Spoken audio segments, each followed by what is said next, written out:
University of Calcutta से मुल्हिक एक private law college के मुस्लिम टीचर ने इस्काफ पर पाबंदी के बाइस तदरीसी खिदमात ही को तर्क कर दिया।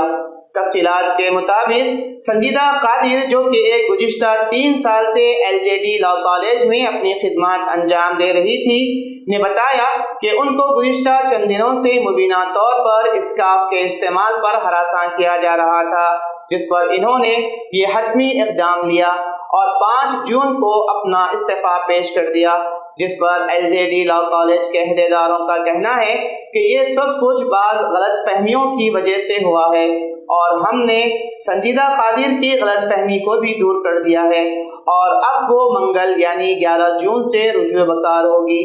जिस पर संजीदा कादिर ने इस बात की नफी करते हुए कहा कि मंगल के दिन से वो रुजू बकार होने वाली नहीं है। इन्होंने मजीद कहा कि वो इस सिलसिले में मजीद गौर व फिक्र के बाद ही कोई इक़दाम लेगी।